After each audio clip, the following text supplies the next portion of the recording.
साथियों, अम्बेडकरवादी पत्रकारिता करने वाले नेशनल बहुजन मीडिया को स्थापित करने में द शूद्रा की आर्थिक मदद करें। आप सीधे हमारे अकाउंट नंबर में मदद भेज सकते हैं। बेनिफिशियरी नेम है द शूद्रा, अकाउंट नंबर है 22333394689357। IFSC कोड है RATN0VAAPIS। ध्यान दीजिए, IFSC कोड में RATN के बाद 0 है, O नहीं। बैंक का नाम है RBL और ब्रांच है मुंबई। आप हमें 8595794224 पेटीएम पर UPI के जरिए भी अमाउंट ट्रांसफर कर सकते हैं। पेटीएम, गूगल पे और फोन पे के लिए हमारा एक ही नंबर है 8595794224। जय भीम, जय भारत। जय भीम साथियों, मीना कोटवाल के साथ आप देख रहे हैं जन की बात। अगर खिलाफ है होने दो, जान थोड़ी है, ये सब धुआं है, कोई आसमान थोड़ी है। लगेगी आग तो आएंगे घर कई जद में, यहाँ पे सिर्फ हमारा मकान थोड़ी है। मैं जानता हूँ कि दुश्मन भी कम नहीं, लेकिन हमारी तरह हथेली पे जान थोड़ी है। हमारे मुंह से जो निकले वही सदाकत है, हमारे मुंह में तुम्हारी जुबान थोड़ी है। जो आज साहिबे मसनद है कल नहीं होंगे, किराएदार हैं जाती मकान थोड़ी है। सभी का खून है शामिल यहाँ की मिट्टी में, किसी के बाप का हिंदुस्तान थोड़ी है। ये लाइनें आपने टिकटॉक, फेसबुक जैसे सोशल मीडिया पर जरूर सुनी होगी, लेकिन इन लाइनों को लिखने वाले राहत इंदौरी साहब कल हम सबको अलविदा कहकर चले गए। कल सुबह उनकी कोरोना रिपोर्ट पॉजिटिव आई थी, जिसके बाद उन्हें अस्पताल में भर्ती किया गया, लेकिन शाम होते होते उन्हें दिल का दौरा पड़ा और वह इस दुनिया से अलविदा कह गए। भले ही वो हमारे बीच नहीं है, लेकिन हमारे बीच उनकी शायरी ने एक ऐसी जगह बना ली थी जो शायद ही कभी भुलाई जा सके। उनकी शायरी हर तरह के वर्ग के लोगों को पसंद थी, चाहे वो उम्रदराज हो या नौजवान। उनकी शायरी ने सबके दिलों पर राज किया हुआ था। राहत साहब को बेबाकी के कारण जहां उनको एक वर्ग पसंद करता है, उनके जाने से दुखी है, वहीं दूसरी तरफ एक दूसरा वर्ग है जो उन्हें नापसंद करता था, जिसकी वजह से उनके जाने के बाद उनकी शायरी के साथ साथ कुछ लोगों ने उन्हें भद्दी भद्दी गालियां दी। उनकी शायरी को गलत तरीके से इस्तेमाल कर भला बुरा कहा। उन्हें सोशल मीडिया पर ट्रोल किया गया। उनकी शायरी को मोहरा बना के उन्हें देशद्रोही और गाली गलौज करने लगी।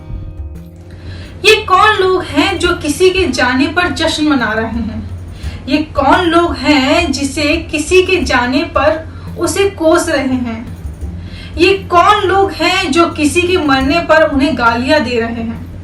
दरअसल ये वही लोग हैं जिन्हें पसंद नहीं कि उनके अंदर की बुराई उन्हें बताई जाए, और यही तो राहत साहब कर गए।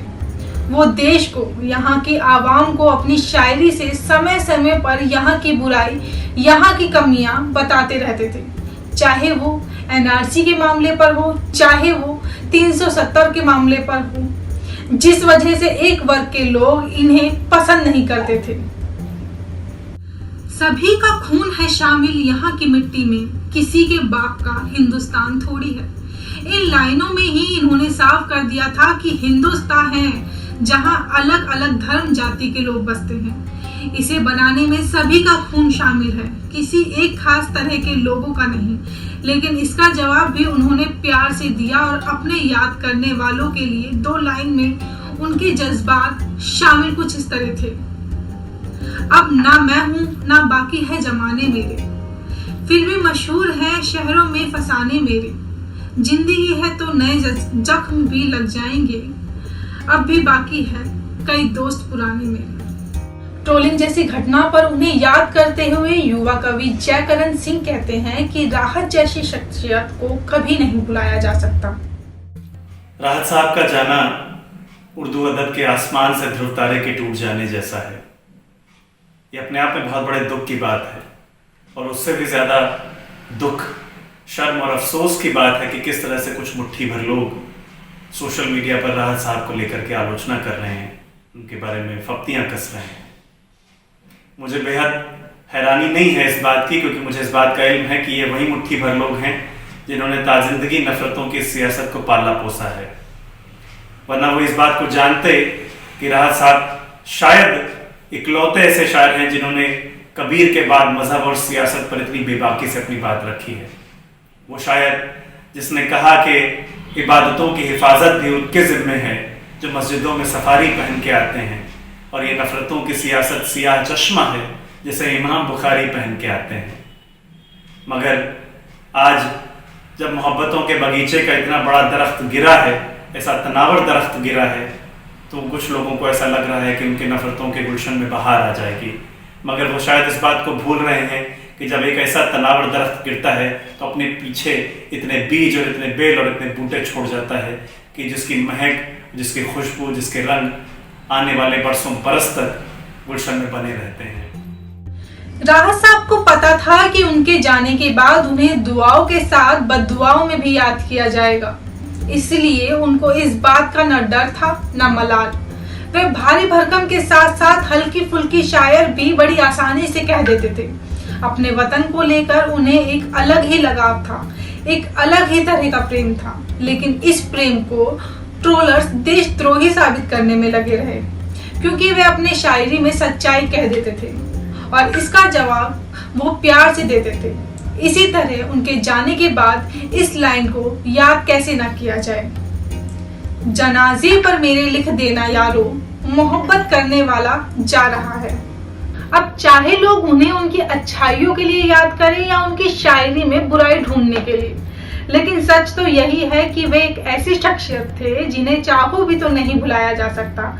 आखिर में उनकी इस लाइन को याद करना चाहूंगी, मैं जब मर जाऊं मेरी अलग पहचान लिख देना, लहू से मेरी पेशानी पे हिंदुस्तान लिख देना। आज बस इतना ही, कल लौटेंगे एक नए मुद्दे के साथ। तब तक जुड़े रहिए द शूद्र के साथ। बहुजन समाज की और अधिक खबरों के लिए द शूद्र को सब्सक्राइब करना ना भूलें। वीडियो अच्छा लगे तो कमेंट करें, शेयर करें, लाइक करें। द शूद्र के लिए मीना कोटवाल। जय भीम, जय भारत।